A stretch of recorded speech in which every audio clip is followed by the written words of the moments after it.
saka pauda kundigadzika kupiko nayo mwana wasiwongilewe. Handitogara kapo pamvura. Aiwa mwana wasiwongilewe unonditambudza pano pamba yo. Ndinoda kuti mugare pakanaka kapa pasina kana zuva pasingapisa.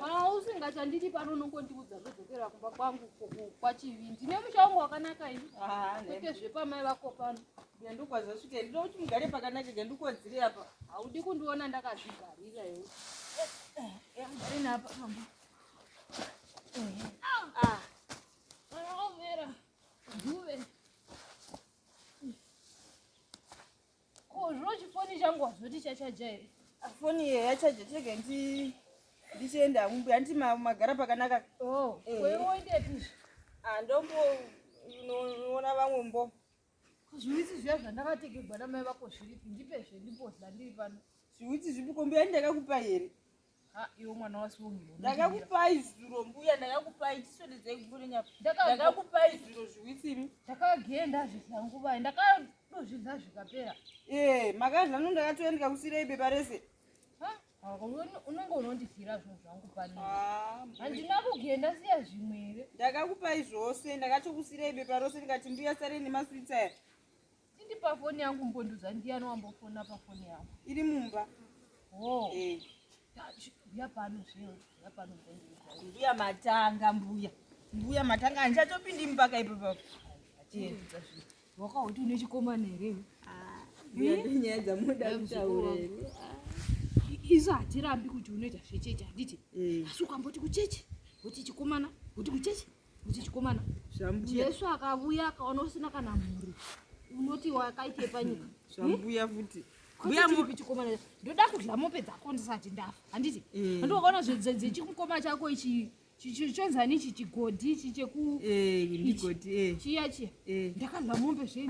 Mbuya akati mubanika mhuri nanasekuru vako tikadla asi iwe handizwi kuti unoti kuda Mbuya havanda kudla mombe dzangu. Ndine mombe dzangu ini kwachivi.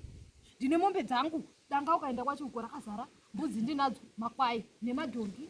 Handine basa nekuti kwai kudla mombe dzako asi ndangoti ndichiri mupenyu ndisienda kuropafadza zvene. Mbuya ndichauya naye mukomana muzviziva Mbuya ndichauya naye imi pane pandingatedza kuuya naye mukomana uzokuradzei.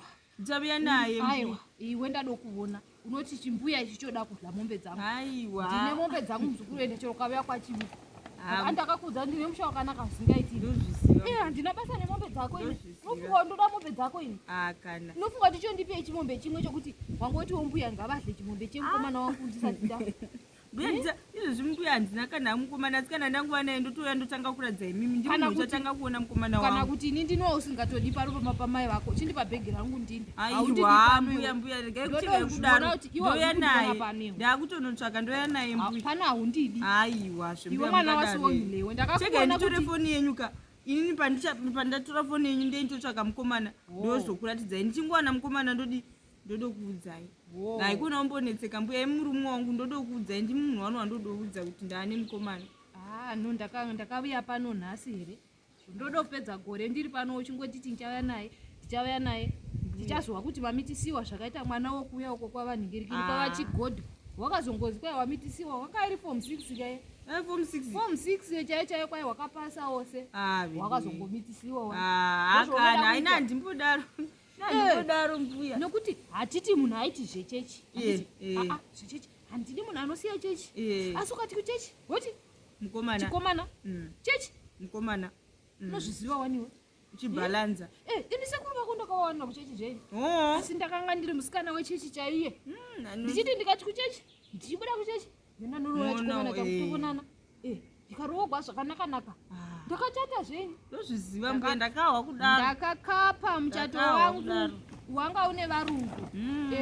Varungu vandaishanda navo kunyore mazuva acho enyore tesitaya tiri vashandi vekunyore zveni. Ndandiri sekretari wemuridzi wenyore kwakazara varungu kumuchato wangu. Asi iwe handizvi kuti aiwa Mbuya izvo zvanzai ndava naye asi ndikangowana mukomana vari kunetsa mazuva ano Mbuya. Saka ndichingomuwana ndodoya ndokuratidzai. Ko zviwitsi zvandakatengerwa namai vako zviripi? Ndati ndakakupai zuro Mbuya. Iwe mwana wasiwongilewe unodhuva nema. Iwe ndabasa rokundidyera zvinhu zvangu pano. Ndakakupai. Ko wadla banana here ndiyani mabhanana angu andakavigirwa namai vako avo. Hamusi madle here Mbuya. Vana wasiwongilewe mondidyera zvinhu zvangu pano. Chege ndikutorere foni mumba ndikuigirei foni yenyu. Yanga iri pachaji. Alright Mbuya. ndodzoka nefoni. munhu watiti munhu aiti zvechechi handiti munhu akaita zvechechi woita chikomana handiti kuti kungoti kwai ndaita munhu wechechi ndaita munhu wechechi. Jesu akanzi adzoka pano nhasi anowana wakabatei, hauna mhuri, hauna kana chimwana, hauna kana chii.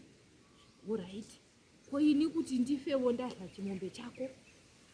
Vana vamazuva ano kuda kuzongomita ikoko hapana chimwe, gomitisiwo zvotinetsa futi.